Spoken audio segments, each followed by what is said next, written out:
earlier this year, inisip ko na talaga mag-retire. Gusto ko na lang sa farm, kung simpleng buhay na lang. Yun ang pangarap ko sa probinsya. No? Pero hindi ko alam kay Lord bakit ako binabalik sa network marketing. Yung tipong ang dami nag-i-encourage sa akin para bumalik sa network marketing. Diyan na yung family ko, relatives, friends. Sabi ko, there must be a purpose. Kasi si Lord lang talagang binabalik ako sa network marketing. No?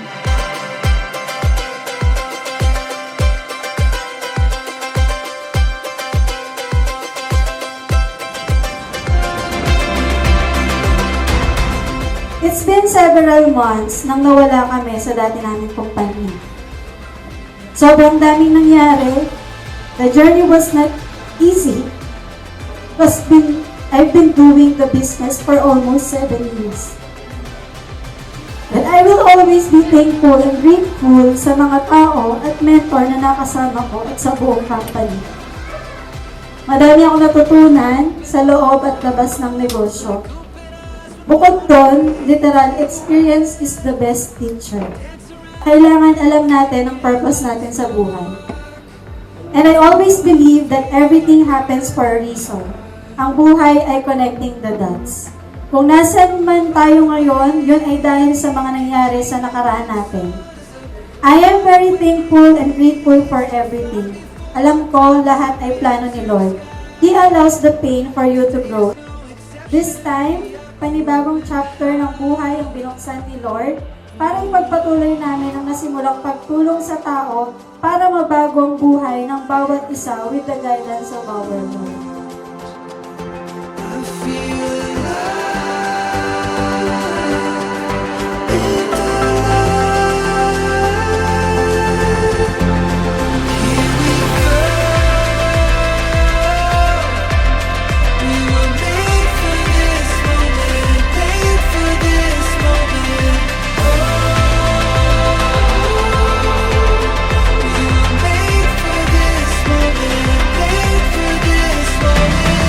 So, ang saya na gumawa ng something na bago. And we're creating this home, no, na isa tayong family, no?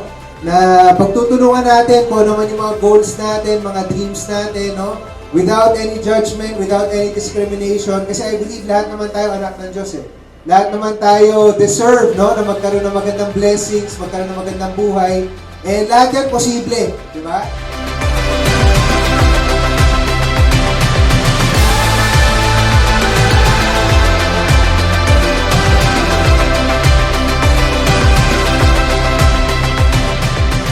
Welcome everyone, welcome home. Yan. Marami mang nangyari in the past but moving forward, our future is brighter in this company. Diba? And magkaroon lang tayo ng magandang foundation with good values. I'm sure that everyone who are here, ang pinaka-purpose talaga is magkaroon ng magandang future, ang ating family. So, uunahin natin ang ating sarili, ang ating pamilya, kasi mas masarap mabuhay sa mundo ng magaan ang puso. Kasi kapag ginawa mo na galing sa puso mo, definitely, bibiyayaan ka ni Lord ng sobra-sobra pa.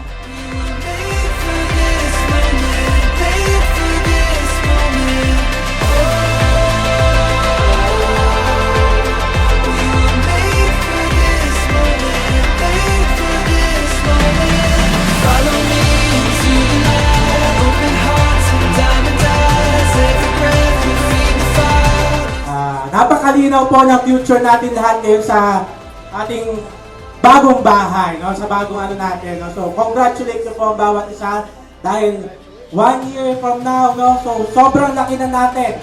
And ikaw ang isa sa history maker ng Prime Z.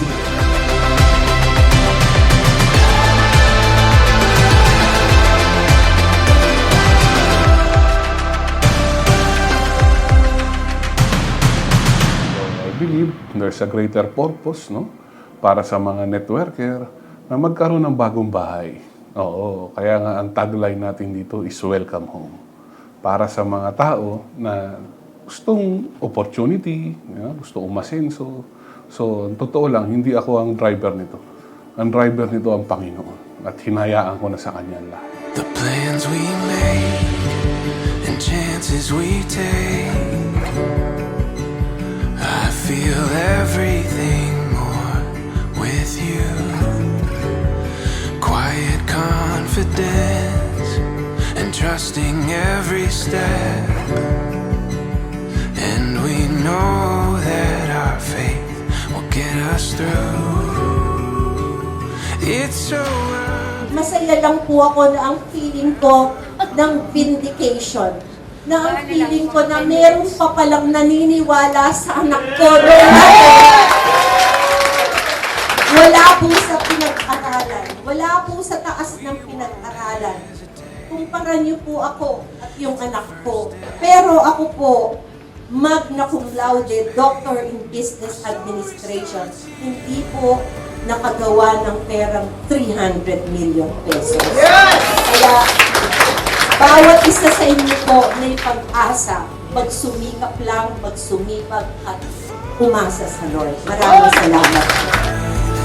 It all becomes so clear. Our story starts here.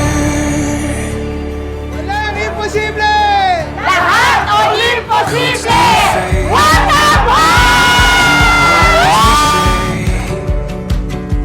And it makes us sure we're never letting go. It's so obvious, forever calling us. It's the first day, yeah, it's the first page. Our story starts here. Maraming salamat ulit no, sa mga pumunta.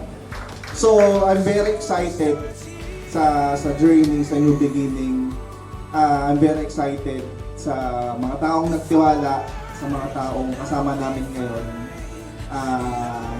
Hindi lahat ng gusto nating makasama ay makakasama natin. Pero I believe the people that na nandito is the right people. Things happen for a reason. Lahat na nangyari sa atin, connected yan. And I believe lahat tayo dinala ni Lord dito dahil ito na yung sagot sa prayer natin. Diba tayo yung mga unang kikilos, tayo yung unang magpapalaki, tayo yung unang magpapakilala sa buong Pilipinas. Yes. Kaya yung palang nandito ka, yung palang kasali ka na, yung palang naniwala ka, panalo ka na. Yes. Yan totoo.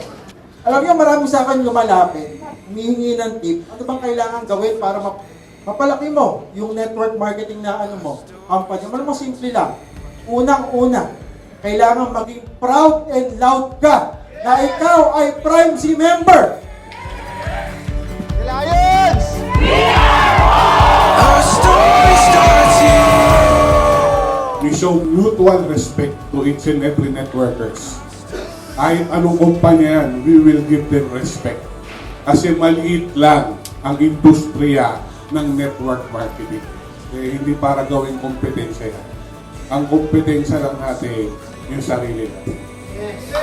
Kaya ba? At siyempre, kung gumagawa ka ng mabuti, I believe, sigurado, mag-bless ka.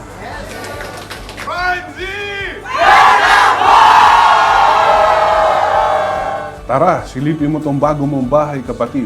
At ako mismo ang magwe-welcome sa iyo home. Welcome home!